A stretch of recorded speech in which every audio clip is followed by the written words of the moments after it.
दरम्यान नक्षलवाद संपवण्यासाठी केंद्रानं दिलेल्या टाईमलाईनचा आज शेवटचा दिवस आहे.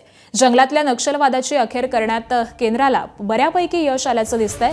लोकसभेमध्ये देखील काल त्यावरती साधक बाधक चर्चा झाली आहे. गेल्या वर्षभरामध्ये अनेक बड्या नक्षल कमांडरचा खात्मा झाला. केंद्रानं पुकारलेला निर्णायक लढा पाहता अनेक नक्षलवाद्यांनी शस्त्र खाली ठेवली. अनेक बडे नक्षल कमांडरही शरण आलेत. शरण आलेल्यांना मुख्य प्रवाहामध्ये सामील करून घेण्यासाठी राज्य सरकारनं विविध उपक्रम राबवत आहेत. मात्र जंगलातला सशस्त्र माओवाद संपुष्टात येत असताना शहरातल्या नक्षलवादाचं काय असा सवाल उपस्थित झालाय. या संदर्भामध्ये एबीपी माझानं राज्यातल्या आजवरच्या नक्षल अभियानातील सर्वात अनुभवी अधिकाऱ्याशी संवाद साधला. नक्षल अभियानांचे माजी विशेष महानिरीक्षक रवींद्र कदम यांच्याशी चर्चा केली असता धक्कादायक माहिती मिळाली. जंगलातल्या सशस्त्र माओवाद नेहमीच शहरी माओवादाला आर्थिक फंडिंग देत होता अशी खळबळजनक माहिती त्यांनी दिली आहे. शहरी माओवाद लवकर नेस्तनाबूत होणार नाही असा सावधगिरीचा इशारा देखील त्यांनी दिलाय. भीमा कोरेगाव आंदोलनासाठी आणि एल्गार परिषदेसाठी पैशांचा पुरवठा जंगलातील माओवादातून झाला होता. जंगलातून कसे पैसे आले, त्याचं वाटप कुणी केलं, तो पैसा कोणत्या कामासाठी वापरला गेला याचे सगळे पुरावे हे पोलिसांकडे असल्याची माहिती देखील रवींद्र कदम यांनी दिली आहे. दरम्यान त्यांच्याशी या संदर्भामध्ये बातचीत केली आहे आमचे प्रतिनिधी रजत वशिष्ठ यांनी. सशस्त्र माओवाद विरोधातल्या महाराष्ट्राच्या मोहिमेला ज्यांच्या नेतृत्वामध्ये एक वेगळी दिशा मिळाली ते महाराष्ट्र पोलिसाचे सेवानिवृत्त special IG Ravindra Kadam sir आपल्यासोबत आहेत. ज्या ध्येयासाठी तुम्ही सगळ्या अधिकाऱ्यांनी काम केलं होतं तो कुठंतरी साध्य होताना दिसतंय. काय पहिली प्रतिक्रिया आणि भावना? नाही, हे खूप चांगली डेव्हलपमेंट आहे. कारण जंगलामधला जो सशस्त्र माओवाद आहे आणि आपण बघतोय की किती अल्प काळामध्ये म्हणजे 5 की 6 राज्यांमध्ये पसरले, जवळपास 180 जिल्हे त्यांनी व्याप्त केले आणि सगळ्या त्यांच्या हिंसात्मक हालचाली तुमच्या सगळ्यांच्या पाहण्यात आलेल्या आहेत. तर ते लवकर संपुष्टात आलं आणि त्यामुळं यांच्या हिंसात्मक हालचालीमुळे जे विकासाला अडथळा होत होता तो आता दूर झालेला आहे. जंगलामध्ये जो माओवाद आहे, जर त्याच्या इतिहासामध्ये आपण गेलो तर तो माओवाद कुठंतरी तेलंगणामधील विविध शहरी भागातून तो जंगलापर्यंत आलेला होता. म्हणजे जर असं म्हटलं आपण की जंगलातल्या माओवादावरचा एक म्हणजे त्याचा वैचारिक नियंत्रण जो आहे तो शहरी माओवादाकडेच होता. आता जेव्हा जंगलातला माओवाद संपतोय, शहरी माओवादाकडे आपण कसं पाहता? शहरी माओवाद काही इतक्या लवकर निस्तानाभूत होणार नाही. शहरी माओवाद म्हणजे बेसिकली माओवाद शहरी किंवा जंगलातला हा आपण केलेला डिव्हिजन आहे. यांचा इकडचा जो सपोर्ट गेला, जंगलातला सपोर्ट गेला आहे, संपला.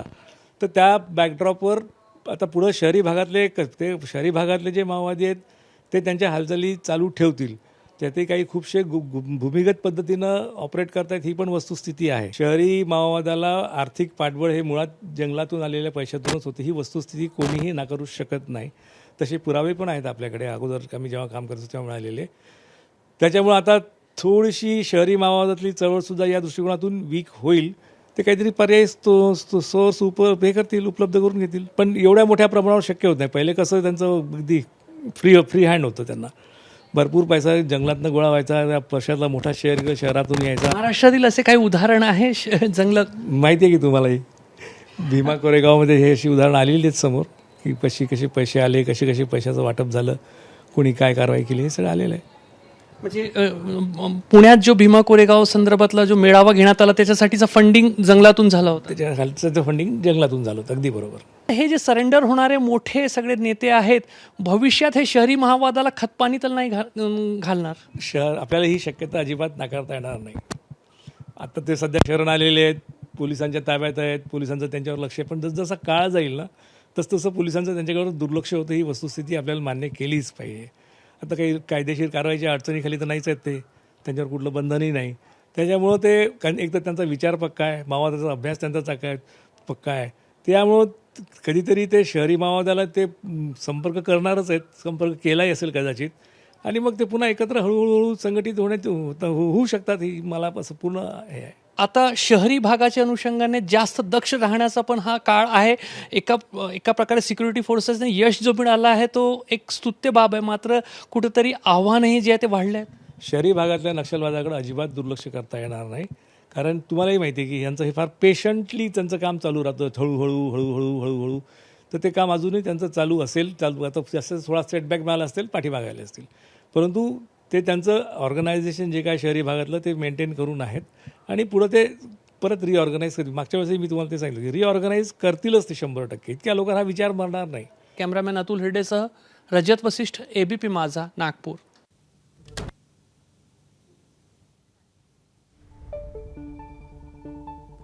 आणि दरम्यान नक्षल चळवळीचा नरसंहार नेमका कसा झालाय आपण पाहूयात. 1980 पासून सशस्त्र माओवाद्यांकडून महाराष्ट्रामध्ये 609 जणांची हत्या करण्यात आली.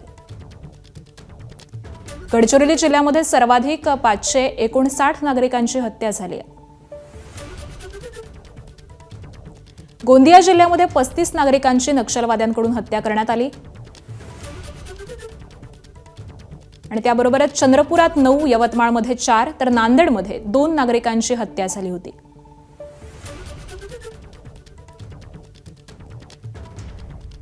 तर संपत्तीची होळी नेमकी कशी होत होती? 1980 पासून 38,48,00,000 रुपयांच्या खासगी संपत्तीची जाळपोळ करण्यात आली. नक्षलवाद्यांकडून 16,88,00,000 रुपयांची शासकीय संपत्तीची देखील राख करण्यात आली आहे. तर 1980 पासून 171 खासगी वाहनं तर 83 शासकीय वाहनं ही जळालेली आहेत. सामान्य नागरिक कंत्राटदारांकडून अब्जावधी रुपयांची खंडणी आणि साहित्य हे वसूल करण्यात आलंय.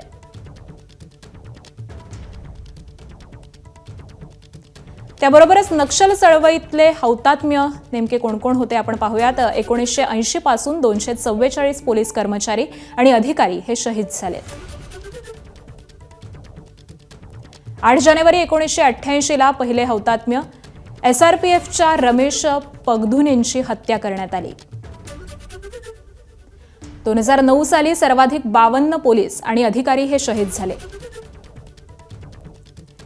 1991 मध्ये 12, 1993 मध्ये 14, 2005 मध्ये 25, 2014 मध्ये 11 आणि 2019 मध्ये पोलीस हे शहीद झालेले होते. त्याबरोबरच 2020 नंतर नक्षलवाद्यांवरती नियंत्रण मिळवण्यामध्ये आलं. 2021 ते 2024 या 4 वर्षामध्ये एकही पोलीस हे शहीद झाले नाहीत. 2025 आणि 2026 मध्ये प्रत्येकी एका पोलिसाची नक्षलवाद्याकडून हत्या करण्यात आली.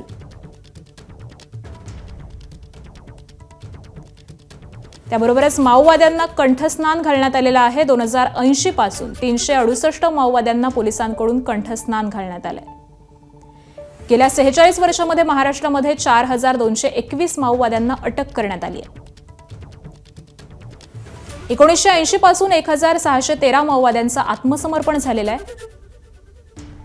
2018ला सर्वाधिक 50 तर 2021ला 49 माओवादी हे यमसदनी धाडलेले आहेत. 2016 मध्ये 12, 2017 मध्ये 19 आणि 2024 मध्ये 24 माओवाद्यांना ठार करण्यात आलंय. 2025 पासून मात्र महाराष्ट्रामध्ये आत्मसमर्पणाची मालिका ही सुरू झाली. 2025 मध्ये 128, 2026 मध्ये 11 माओवाद्यांनी आत्मसमर्पण केलं. माओवाद्यांच्या कंपनीत 10चे 6 माओवादी अजूनही बेपत्ता आहेत.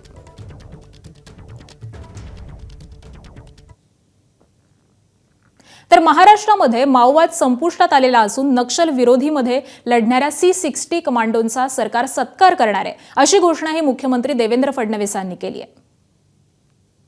महाराष्ट्रामध्ये माओवाद हा जवळपास संपुष्टात आणला. एक प्रकारे महाराष्ट्र माओवादापासून मुक्त करण्याचं काम केल्याबद्दल पोलिसांचं मी अभिनंदन देखील केलं. आणि ज्या लोकांनी किमान 3 वर्ष